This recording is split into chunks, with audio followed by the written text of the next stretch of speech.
Captain Ralvek's four-clawed hands gripped the edge of the observation deck railing, his chitinous exoskeleton clicking with agitation. Below, in the cargo bay of the Thornward Salvation, 7 Kashari cubs tumbled and yowled in their reinforced containment cells.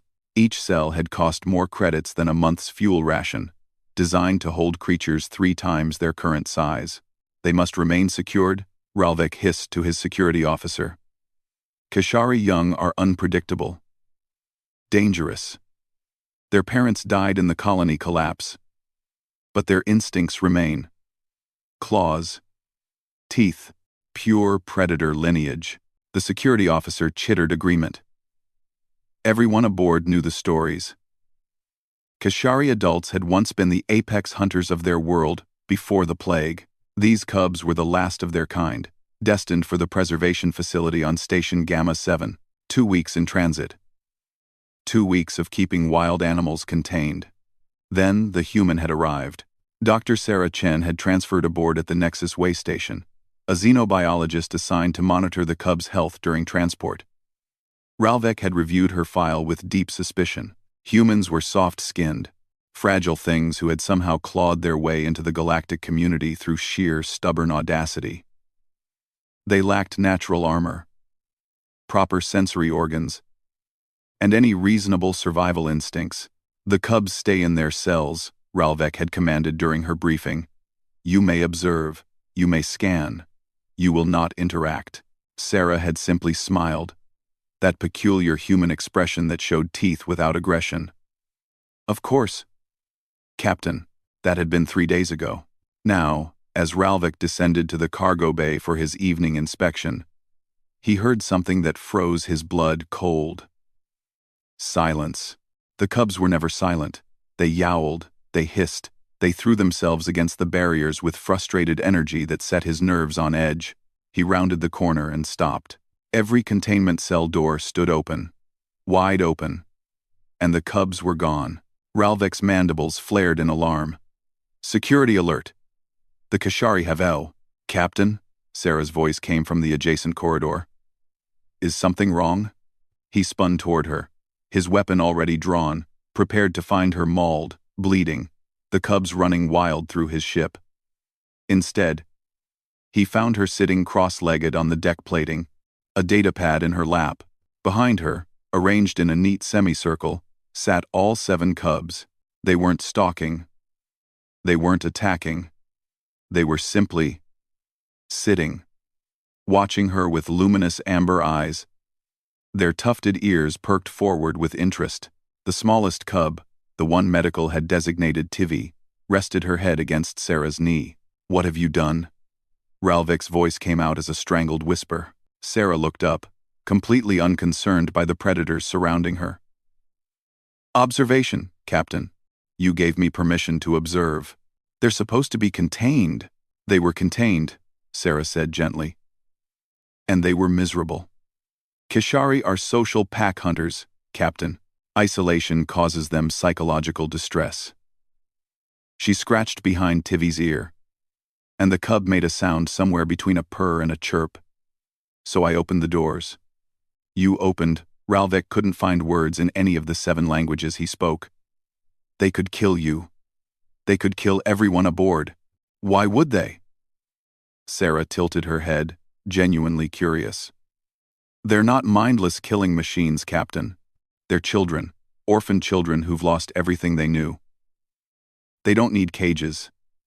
They need stability, routine, comfort. As if to prove her point, Tivy rolled onto her back, exposing her spotted belly while Sarah rubbed it gently. The other cubs had begun grooming each other. Their previous agitation completely vanished. This is against every protocol, Ralvek said, but his weapon had lowered. They're wild animals. So were dogs once, Sarah replied. And cats. And horses. Humans have a long history of understanding that wild and dangerous aren't the same as irredeemable. She stood slowly, carefully, and the cubs rose with her like a fuzzy honor guard. Watch. She walked toward the galley. All 7 cubs followed, maintaining a loose formation around her. When she stopped, they stopped. When she turned, They turned with her. Their movements synchronized, not through fear but through trust. How? Ralvek breathed. Sarah shrugged. I didn't do anything special. I just treated them like people instead of problems. Spoke calmly, moved predictably, fed them at regular intervals. Played with them. She glanced back at the cubs. Humans understand something that many species forget, Captain. We were persistence hunters. We didn't win through strength or speed. We won through endurance and pattern recognition, and the ability to form bonds across species lines. Tivy chirped and headbutted Sarah's leg. The human crouched down, bringing herself to eye level with the cub. We domesticated wolves while we still lived in caves. We formed partnerships when we were barely better than animals ourselves. It taught us something crucial. She looked up at Ralvek. Every creature, no matter how dangerous, wants the same basic things: safety, food, companionship, understanding. This is irregular, Ralvek said, but there was no heat in his voice. He was watching Tivy groom Sarah's hand with a sandpaper tongue. Gentle despite the fangs.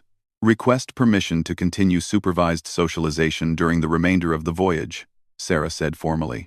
Ralvek's mandibles clicked in what might have been resignation or possibly amusement. They're already following you. I doubt I could get them back in those cells even if I wanted to. He paused. Supervised. And if anyone gets bitten, I'm spacing you both. Sarah grinned. Deal.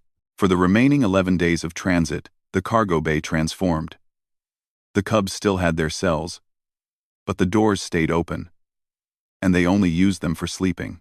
During the day, they trailed after Sarah like ducklings, learning commands in Keshari Standard and Common both, playing structured games that developed their coordination and social skills. When they finally docked at Station Gamma 7, the preservation facility director stood speechless as Sarah walked down the boarding ramp with 7 well-behaved cubs in a perfect line behind her. Captain Ralvek watched from the bridge, his security officer beside him. The human is dangerous, the officer observed. Yes, Ralvek agreed. Just not in any way I expected. Below, Sarah knelt and hugged each cub goodbye. Tivy was last, and the little Keshari's eyes gleamed with something that looked remarkably like understanding. Humans, Ralvek muttered, making a note in his log. They don't conquer with weapons. They conquer with compassion. Terrifying. But he was clicking his mandibles in what his species called a smile.